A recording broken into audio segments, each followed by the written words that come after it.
성도 여러분, 오늘도 평안하시기를 주님의 이름으로 축복합니다. 지난주에 오병이어의 기적을 통해서 이 세상의 떡이 아닌 하늘의 떡을 먹어야 하고, 그렇게 먹으면 천국에서 12광줄이나 되는 풍성한 기쁨과 평안과 안식을 누리는 넘치는 삶이 우리에게 주어질 것이라고 말씀을 드렸습니다. 간단히 말하면 오병이어의 기적은 단순히 배고픈 백성들에게 밥을 배불리 먹게 해주신 세상의 떡에 관한 이야기가 아니라 그 어떤 것으로도 채워줄 수 없는 인간의 만족과 행복을 진정으로 충만하게 채워줄 수 있는 분이신 하늘의 떡 예수 그리스도에 관한 이야기였습니다. 오늘은 요한복음 6장 15절에서 21절의 말씀인 주께서 무리를 걸으시는 사건을 가지고 폭풍 속에 실려오는 축복이라는 제목으로 은혜를 나누도록 하겠습니다.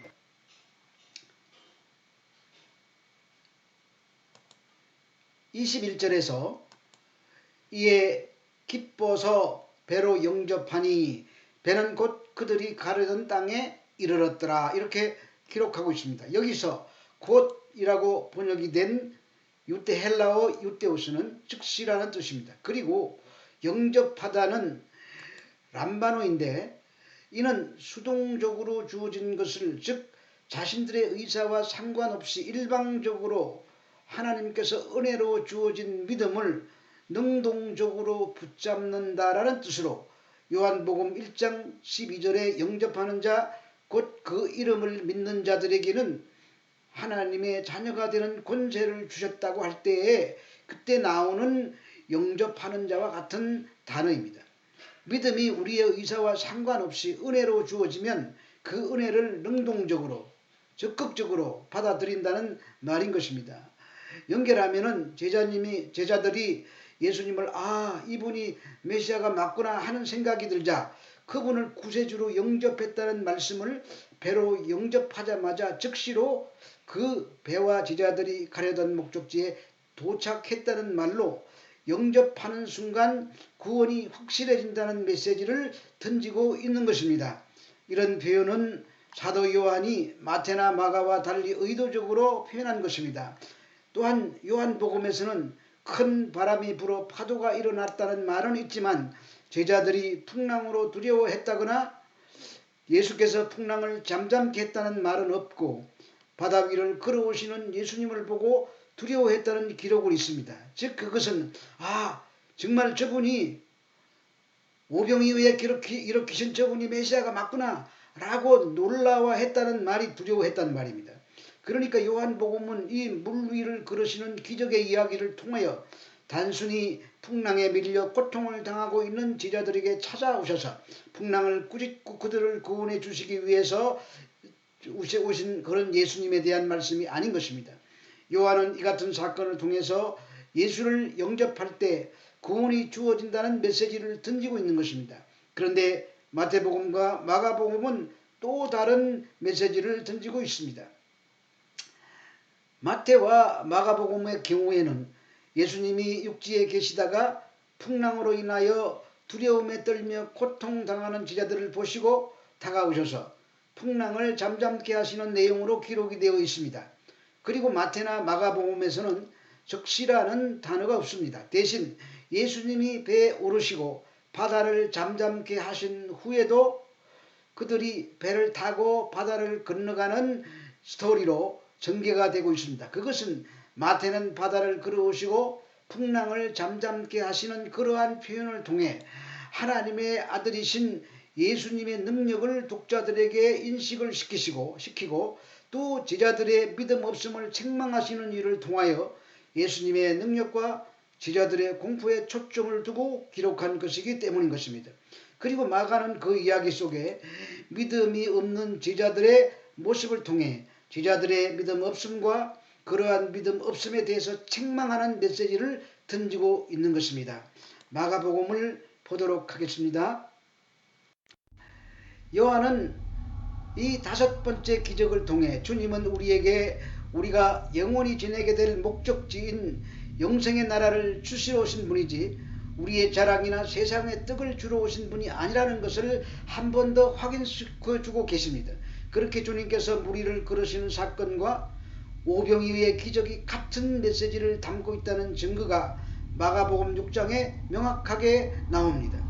6장 52절에 보면은 제자들이 주님께서 무리를 걸어오시는 예수님을 보고 놀랐다고 표현하고 있습니다. 오병이어의 기적을 현장에서 보고 이분이 메시아구나 하고 깨달았던 자들입니다. 그러면 무리를 걸어오시는 예수님 보고도 당연히 하나님이시니까 무리를 걸을 수가 있다고 믿어야 했습니다. 그러나 그들은 이 사건을 이해하지 못하고 심히 놀란 이유가 그들이 주님께서 떡을 떼셨던 오병이어의 사건조차 깨닫고 있지 못했기 때문이라고 합니다. 그 말은 두 사건이 같은 이야기를 담고 있다는 말입니다. 이렇게 주님께서는 무리를 걸으시는 사건도 역시 오병이어의 기적과 마찬가지로 구원은 오직 예수 그리스도의 십자가의 은혜로만 주어진다는 것을 그 복음을 주제로 담고 있는 사건인 것입니다. 주님께서 오병이어의 사건으로 많은 자들이 당신을 쫓아오자 산으로 피하셨습니다. 그것은 유대의 민속 메시아 사상에 근거하여 정치적 메시아, 경제적 메시아, 군사적 메시아를 원했기 때문에 주님을 찾아 왕 삼으려 했기 때문입니다. 그러나 단순히 그들을 피하기 위해서 산으로 가신 것이 아니라 기도하려고 산으로 가신 것입니다. 여기서 우리는 예수님의 온전한 인성을 확인할 수 있습니다. 예수님은 완전한 인간이셨고 완전한 하나님이셨습니다. 그래서 완전한 인성을 가지신 예수님께서 신성을 하나도 사용하지 아니하시고 완전한 인간으로 하나님의 뜻에 순종하여 이 땅의 삶을 살아내신 것입니다. 예수님은 완전한 인간이셨기 때문에 우리와 같이 연약하셨습니다.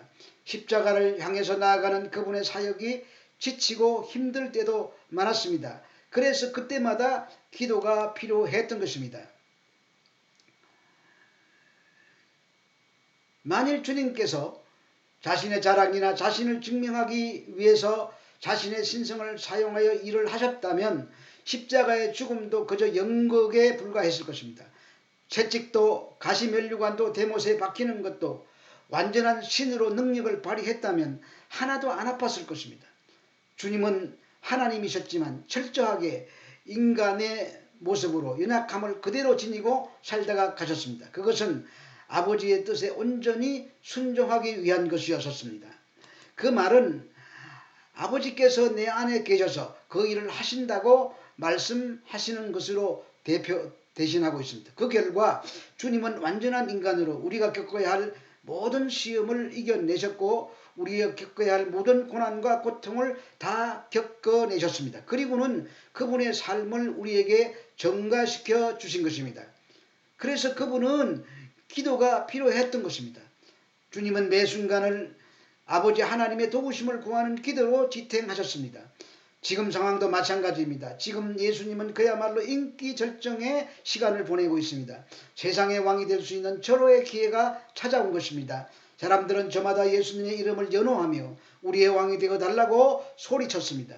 완전한 하나님이셨지만 완전한 인간이셨기 때문에 주님의 마음이 하나도 흔들리지 않았다고 얘기하기는 어려울 것입니다.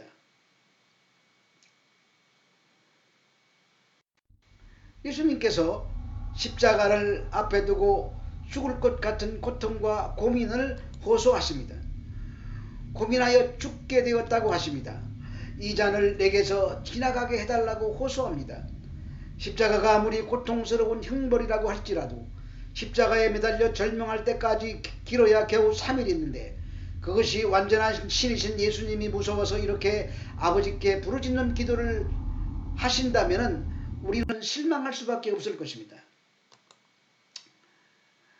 그러나 주님의 고통과 두려움은 육신적인 것이 아니었습니다. 주님은 하나님의 저주를 몽땅 받아내야 하는 십자가를 지심으로 한 번도 떨어져 본 적이 없는 삼위일체 하나님 아버지와의 관계가 단절되어야 한다는 그 고통이 어떠한 것인지를 아셨기에 마치 죽을 것 같은 고통을 느끼셨던 것입니다. 그리고 그토록 사랑하는 아들과 단절되어 슬퍼하시는 아버지의 마음을 헤아리시고 그렇게 아파하셨던 것입니다. 우리는 십자가를 얼마나 아프셨을까 하고 감상적으로 바라보면 안 됩니다. 십자가는 우리 하나님의 백성들이 받아야 할 하나님과의 영원한 단절, 영원한 그분의 진노의 불이 한꺼번에 떨어진 심판과 저주, 그리고 은혜와 구원이 동시에 담겨 있는 인류 역사의 핵과 같은 것입니다. 예수님은 그 육신의 고통을 통하여 우리를 구원하신 것이 아니라 영원한 저주의 자리로 내려가셔서 우리를 구원하신 것입니다.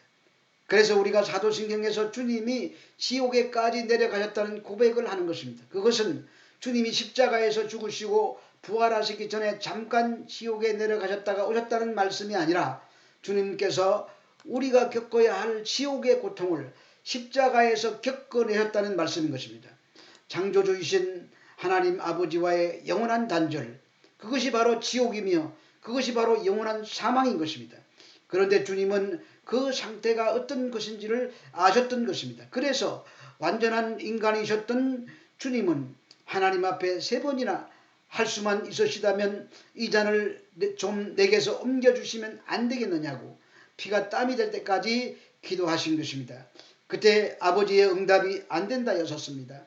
주님은 그 응답을 받으시고 십자가를 기꺼이 지신 것입니다. 주님은 이렇게 완전한 인간으로서 받아내야 할 시험을 기도로 이겨내셨습니다. 여기에 제자들이 예수님의 재촉에 의해서 날이 어두워질 때 떠나서 밤 사경까지, 밤 사경은 새벽 3시 이후를 말합니다. 그때까지 제자들이 괴롭게 노를 젓고 있었습니다. 그러니까 거의 밤을 새워 풍랑과 싸운 것입니다. 본문 18절에 나오는 큰 바람은 원어로 아네무 메갈로입니다. 그것은 폭풍을 말합니다. 이 바람은 초속 14m에서 29m의 강풍을 일으키는 말인데 기상학에서는 초속 20m 이상을 태풍으로 분류합니다. 제자들은 지금 엄청난 태풍 속에서 작은 배를 타고 사투를 벌이고 있는 것입니다. 주님의 명령으로 제자들이 바다를 건너기 전에는 바람이 없었습니다. 근데 주님의 말씀에 순종하여 바다를 건너가는데 갑자기 바람이 일어난 것입니다. 보통 우리가 예수를 믿으면 기대하는 것이 내 인생의 폭풍이 가라앉고 잔잔하고 평온한 태평성대가 오리라고 생각합니다. 그런데 성경은 전혀 다른 이야기를 하고 있습니다. 예수님께서 말씀을 쫓아 그분께 순종했더니 잔잔했던 바다가 오히려 풍랑이 일고 있는 것입니다. 그러나 주님은 그 풍랑을 통해 제자들에게 진리를 깨우치시고 하늘의 비밀을 알리고 계시는 것입니다. 그것이 폭풍 속에 녹아있는 축복인 것입니다. 우리 인생도 마찬가지인 것입니다. 우리가 예수를 믿게 되면 이제 하늘의 사람이 되는 것입니다. 따라서 우리가 하늘의 사람이 되는 그 순간부터 우리는 하늘의 삶의 원리를 배워야 하고 하나님 나라의 비밀을 배워야 합니다. 그때 우리 인생의 폭풍과 같은 사건들과 상황들이 찾아올 수가 있다는 말입니다. 그것이 복이 된다는 말을 이렇게 표현하고 있는 것입니다. 마태복음과 마가복음에 보면 주님은 제자들을 폭풍 속으로 손수 몰아넣으시고 산 위에서 그 제자들을 계속 지켜보고 계셨다고 기록하고 있습니다. 그러니까 주님은 지금 제자들과 이 기록을 읽게 될 교회들에게 무언가를 가르치시기 위해서 그런 상황을 만드신 것입니다. 그 상황을 보면서 제자들은 지금 디베랴 동쪽 광야에서 서쪽인 가나안으로 들어가고 있는 것입니다. 그런데 바다에 풍랑이 일어납니다. 그 풍랑에 빠지면 모두가 죽습니다. 제자들은 열심히 자기들의 힘을 의지해서 노를 젓습니다. 그런데 풍랑은 더욱더 거세졌습니다. 그때 주님께서 물 위를 걸어서 나타나셔서 풍랑을 잔잔케 하시고 제자들은 그 즉시 가나안 땅에 도착을 하게 됩니다. 지금 제자들은 요단 동편 광야에서 요단 서편 가나안으로 향해 가고 있습니다.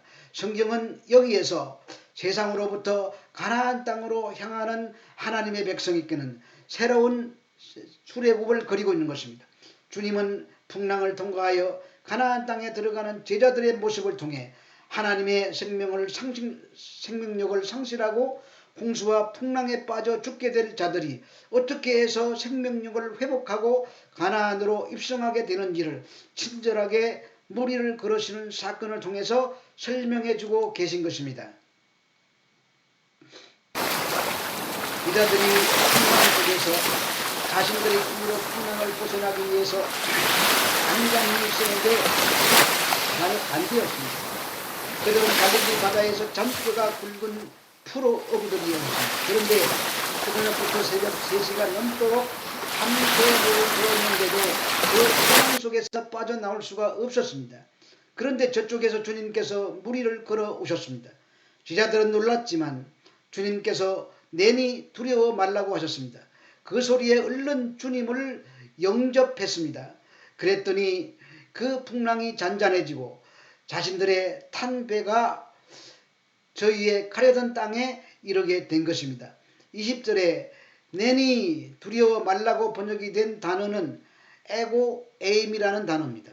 영어로는 I am who I am입니다. 바로 나는 나다. 출애굽기에 나온 하나님의 이름입니다. 주님은 지금 죄인들을 구원하시는 하나님으로서 제자들에게 오셔서 물을 밟으시고 그 백성들을 구원해내시고 계신 것입니다. 뿐만 아니라 21절에 영접이라는 단어는 앞에서 말씀드린 대로 요한복음 1장에 영접하는 자 곧 그 이름을 믿는 자들에게는 하나님의 자녀가 되는 권세를 주셨다 해서의 영접과 똑같은 단어인 것입니다. 요한은 일부러 동일한 단어를 써서 이 그림 속에서 구원을 설명하고 있는 것입니다.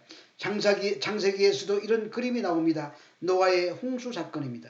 홍수로 다 죽어가는 세상에서 노아의 8 식구가 주님을 상징하는 방주로 들어갔더니 요한복음의 표현대로 하면 영접했더니 그들이 안전하게 그들의 가려던 땅에 도착하여 죽음을 모면하게 되는 것입니다.